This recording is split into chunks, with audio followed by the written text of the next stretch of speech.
Well, live from the THV 11 studio, we won't start to cool down until sometime next week. Thanks for trusting us. I'm Jurnee Taylor, and I'm joined by giggly, laughing meteorologist Tracy Bean to explain the heating conditions, which is not a joke. It's just one of those things. We're in summertime. It is. It's summertime in Arkansas. We are feeling it out there right now. Already 91 in central Arkansas, feeling like 97. But check out Camden, 93, feeling like 103. We're going to continue to see these very warm afternoons, at least for a little while. But I do have some good news for you. But let's talk about today, hour by hour. We've got plenty of sunshine. Looking for that high today, right around 96. But by the time we make it around 3:30, it's going to feel like 105 here in central Arkansas, and staying warm again throughout the evening. Across the state, we are looking for 90s for everyone. 96 here in central Arkansas. Looking at 93 in Stuttgart, 92 in Hot Springs. Now, heat advisory is going to continue. We're going to see that until tomorrow around 9 p.m. Now, we could see the National Weather Service extend that into Saturday. We'll have to wait and see. But those heat index values are going to be 105 to around 109. I think those bigger temperatures will be a little bit more east and south of central Arkansas. But here's the good news. Get a pattern shift as we're heading into next week, and we're going to get a little bit of relief and maybe even some substantial rainfall, not just those summer showers. But we'll talk more about that in my forecast coming up in just a couple of minutes. All right, Tracy, thank you. Well, we begin with the newest details regarding the proposal for a massive prison unit in Franklin County. Just one day after evidence against the project was released, the Board of Correction is moving forward with full steam ahead with this plan. Just this morning, the Corrections Board met on Zoom to announce its members selected to serve on the executive committee for the new prison. You're seeing footage from that meeting right here that concluded just hours before our noon broadcast. In that meeting, the Corrections Board named Grant Hodges and Lee Watson to oversee decision-making in regards to the Franklin County Prison. According to the Corrections website, Hodges and Watson hold 2 of the 7 seats that make up the Board of Corrections. Now, their appointment to the new prison executive committee comes one day after more claims against the Franklin County Prison project. The Chickamauga tribe say the land scouted for the new prison is an ancient burial site. Tribal researchers released carbon-dated records that apparently indicate natives had once settled on the same land. Additional drone surveys and ground scans were conducted, which together the opposition say could raise reasonable doubt. Given the fact that there were farmsteads there in the day and age when they would have buried their own people on their land, I would say that increases the likelihood of burial grounds to be present and furthers the need for study. The tribe is asking Chickamauga to be included to the consultation list for the state's historic preservation program. We're told they have not gotten response to their request.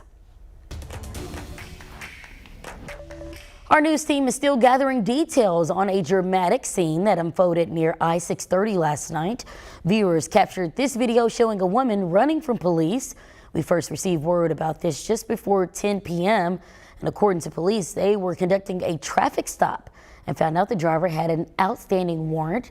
That's when police say the person took off running, leading officers off Interstate 630 and down South University. Now, the chase did not last long, but video did show someone being loaded into an ambulance. We do not know who that person is or if they had any serious injuries. However, police did say 2 people were arrested at the scene. Once we find out more information, of course, we'll bring them to you first. Over in North Little Rock, police made a pair of arrests in connection to a deadly shooting on Tuesday. Police say a 54-year-old was found shot dead in a home on Chandler Street. Well, just yesterday, authorities shared they made a pair of arrests, one being Deshaunte Lewis, who was picked up by detectives, and the other, here to your left, is Cameron Johnson, who police say turned himself in late last night. The 2 are spending the afternoon in the Pulaski County Jail. There's a growing effort to legalize the sale of alcohol on Sunday in a city known for its tourism. The group Keep Our Dollars in Hot Springs is trying to get the law changed. They've already started gathering signatures trying to create a ballot measure. They'll need at least 15% of support from registered voters for the proposal to be considered. Tourists who come here, they don't know, and so they can be blindsided. And it would also provide sales tax to the city, which would, increase our economic development and our what's in our budget. Their effort has gotten support of a local liquor store. Its manager says changing the order could mean great opportunity. In continued coverage, 13 former tenants of Greenbrier Apartments are suing complex owners. That all played out in court yesterday as testimonies got started for the first time. One renter described the conditions being so bad that it led to his grandmother having a stroke, and several other testimonies argue having to deal with costly AC repairs. The defense, however, argues improvements are being made under current ownership. And our news team was the only ones in court for day one and are back there today. Rebecca Brown is working right now to gather new details on day two. Of course, we'll provide that coverage on THV 11 at 5 and 6.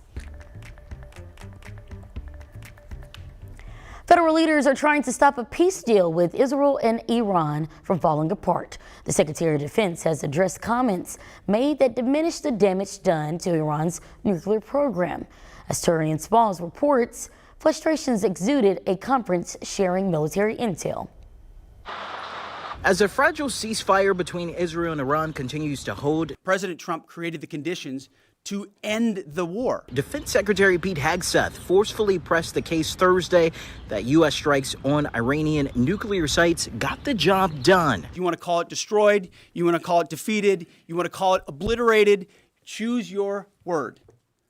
This was an historically successful attack. Hegseth blasted reporters for focusing on a preliminary assessment from the U.S. Defense Intelligence Agency, suggesting Iran's nuclear program had only been set back by a few months. Defense officials also showed video of tests from bunker buster bombs used in the mission, which they say penetrated ventilation shafts, causing significant damage at key locations, including Fordow. Simply stated, they absolutely crushed it. President Trump jumped on social media after the news conference to push back on claims that Tehran moved the enriched uranium out of the sites in advance, saying it would have been too heavy and hard to do so.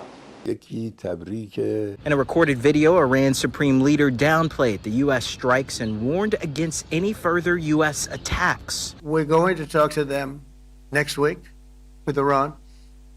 We may sign an agreement, I don't know. Briefings for lawmakers scheduled for earlier this week were postponed. Our history is full of efforts to either manipulate intelligence, or when the few cases where we ignore it, we do it at our own peril. Today, Secretary Hegseth, CIA Director John Ratcliffe, and other administration officials will brief senators behind closed doors. Torian Small, CBS News, the White House.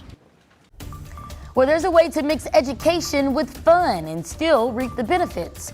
See how a horse riding program is helping kids with literacy during the summer. Well, the heat wave continues, but the good news is we do have some relief in sight. We just might have to wait a couple of days for it. Stay with me. We'll talk about a cooler forecast ahead coming up.